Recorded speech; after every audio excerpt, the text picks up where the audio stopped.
सियासत में अगर कोई कैडर बेस्ड पार्टी है तो उसे कभी अपने कैडर के मूल सिद्धांतों से समझौता नहीं करना चाहिए। मायावती ने यह गलती अपने राजनीतिक जीवन में 2 बार की है। एक बार कामयाबी मिली, लेकिन दूसरी बार सीधे अर्श से फर्श पर आ गई। आखिर क्या हुआ ऐसा जो मायावती मौजूदा दौर के सियासी तस्वीर से पूरी तरह गायब हो चुकी है? सोशल इंजीनियरिंग का हिट विकेट, बीजेपी ने माया के दाव से किया चित, गेस्ट हाउस कांड भूलना पड़ा भारी। याद करिए 19 अप्रैल 2019 का वो दिन जब 24 साल बाद मुलायम सिंह यादव और मायावती एक साथ मंच पर नजर आए।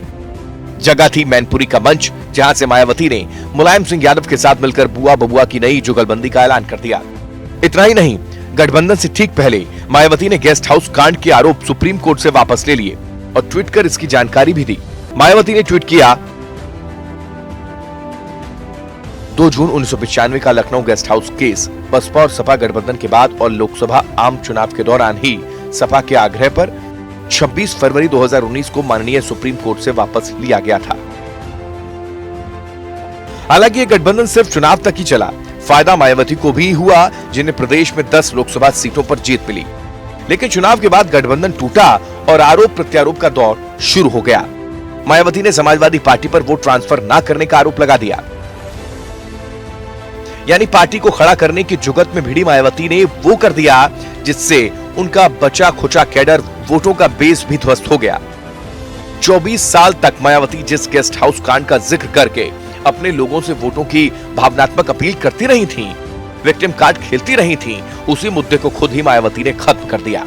साल 2014 के बाद के बदले परिवेश में दलित वोट बैंक उनसे छिटक रहा था। पिछड़ों में गैर यादव वोटरों में बीजेपी ने 2014 से ही सेंधमारी शुरू कर दी थी।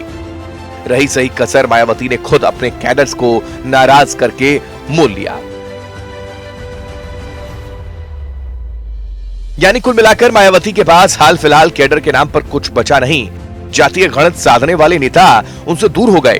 2022 में तो हालात यहां तक हो गए थे कि चुनाव लड़ने के लिए प्रत्याशी चुनने तक में मशक्कत करनी पड़ गई।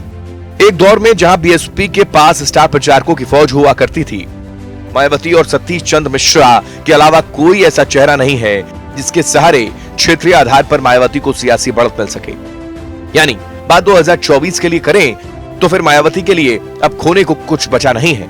मायावती ने अपनी सियासत के लिए उस बहुजन मूवमेंट को ही खत्म कर दिया है जिसने उन्हें 4 बार प्रदेश का नेतृत्व करने का मौका दिया। Bureau report, news 1 India. तो आज सियासतनामा में बस इतना ही। आगे सियासत के और ऐसे ही दिलचस्प किस्से लेकर हाजिर होंगे। तब तक के लिए इजाजत दीजिए। नमस्कार।